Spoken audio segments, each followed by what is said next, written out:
The Dallas Cowboys have trimmed their roster down to 53 players. Any big surprises? There's issues, I think, in what they're doing in the defensive backfield, where they trade away Kelvin Joseph and get back Miami cornerback Iggy. And it seems like I like the nickname. The nickname there is going to work for a while until anyone can figure out exactly how to pronounce this. That does seem like we're just kind of shuffling deck chairs on the Titanic. I'm not sure what the point was. The activation from PUP of Jordan Lewis, I find this to be controversial. I must be the only one. And I'm happy for Jordan Lewis. He hasn't played football in 11 months.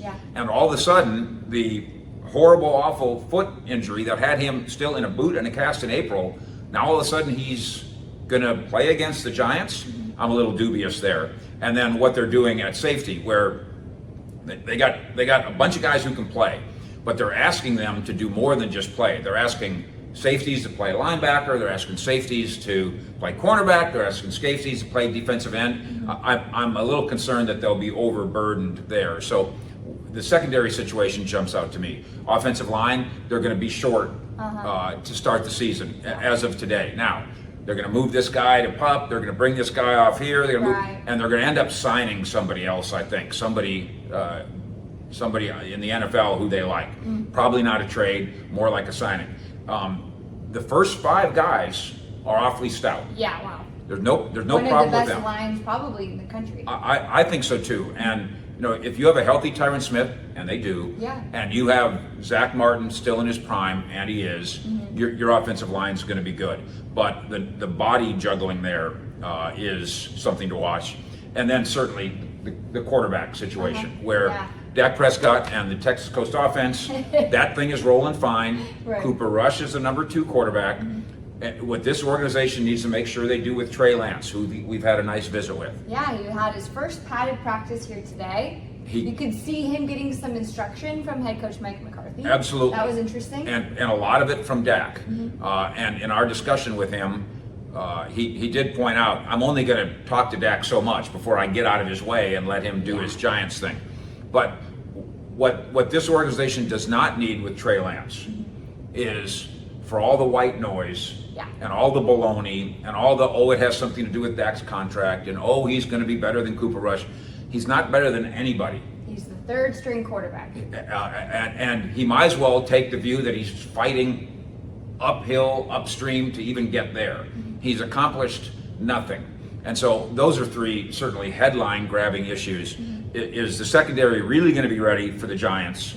What are they going to do in the offensive line to fortify the people behind the starting 5 and get the Texas Coast offense and Dak Prescott ready with Trey Lance not even in the sidecar. He's not even in the motorcycle, let alone the sidecar. Okay, Fish, when we first entered into preseason for the Cowboys, 2 of our bigger concerns was at kicker and running back depth.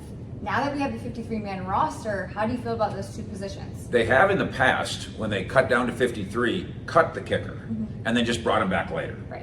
I guess it's a sign of respect for Brandon Aubrey, the kid from McKinney, right up the street. Played at Notre Dame as a soccer player, played professional soccer and was awfully good, and then goes to the USFL on a flyer of his own and becomes the best kicker in the USFL, coached, by the way, as last year in Birmingham by our friend Chris Bonio, the former Cowboy kicker, who, by the way, the Cowboys should probably hire as the kicking coach here. I'm just saying. Interesting. And he ended preseason on a high note with a 59-yard field goal. He absolutely did. And so they all his kickoffs were deep. That's good. He showed he's capable of both making and missing a 59-yard field goal. He also missed one wide, but it was long enough. I think it's quite a vote of confidence for this organization to have not said, you know what, let's cut him and we'll worry about him later. Let's keep somebody else that we really value. They must really value Brandon Aubrey. I still think, though, that Cowboy fans are crossing their fingers that this works, and crossing their fingers that in the event it somehow doesn't work, that those other veterans that are out there, the Robbie Gould type guys, that they aren't getting gobbled up by other teams in the meantime. Interesting. Let's now move to the running back depth. How do you feel the Cowboys are looking there? In our observation of practice, and then after practice going to the locker room, it's quite clear that Hunter and the Deuce, which sounds like it was a name of like a private eye comedy show in the 70s. Hunter and the Deuce. Yeah, it does. The biggest running back you'll find around at about 262, 240, and the smallest at about 5'5", 175. Smallest player in the NFL. Yeah. Shortest player in the NFL, right? And as small a running back as you're ever going to find. Well, the two of them have naturally bonded. And of course, they're both one UDFA rookie in Lipke, the other late round rookie. So it makes sense that the two rookies would be pals. Right. I think they traveled together for like an NFL rookie video thing that was in Los Angeles or something. So their bonding makes a lot of sense. Yeah. Now, can they play? And can they help? I did not predict that Hunter Lipke was going to make the 53-man roster. I'm still a little stunned by it. When Mike McCarthy said, I'd sure like to keep 4 running backs, I thought he meant Malik Davis. I did not know that he meant this rookie running back, who, by the way, a lot of people look at him and think, oh, he's a fullback.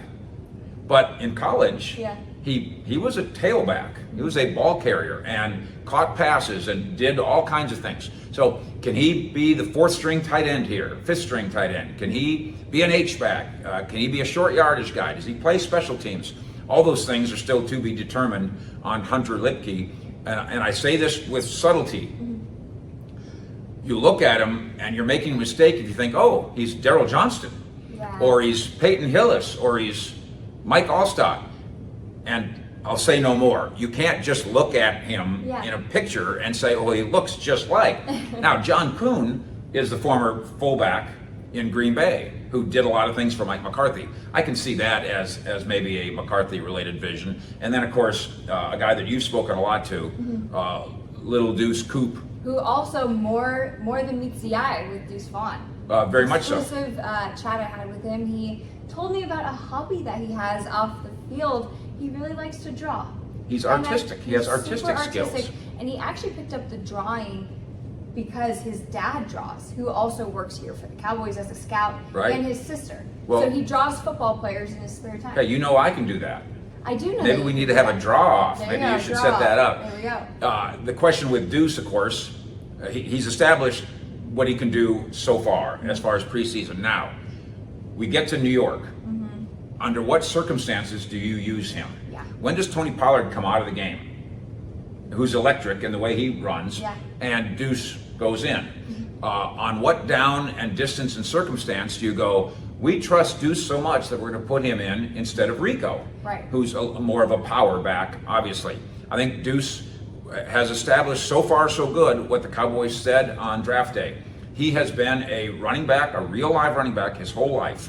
Between the tackles, pass protection, catch passes, understands the offense despite his size, and in some cases maybe using his size to his advantage. That sounds good in college and high school. That sounded good in the preseason. Do they really use Hunter and the Deuce against the Giants? That's the next test. I guess we'll see. So the Cowboys are now preparing for Week 1 regular season Sunday Night Football against the New York Giants. What are you watching for as the Cowboys then get prepped for a divisional rivalry right off the get? They're 3.5-point favorites. The Cowboys are on the road, which is saying something against a good Giants team that made the playoffs last year. A very well-coached Giants team. Brian Daboll, who comes over from the Bills, has created something special there. And of course, Bills fans aren't surprised. What he's done there in terms of creativity and discipline all at the same time is something that he did in Buffalo under Sean McDermott.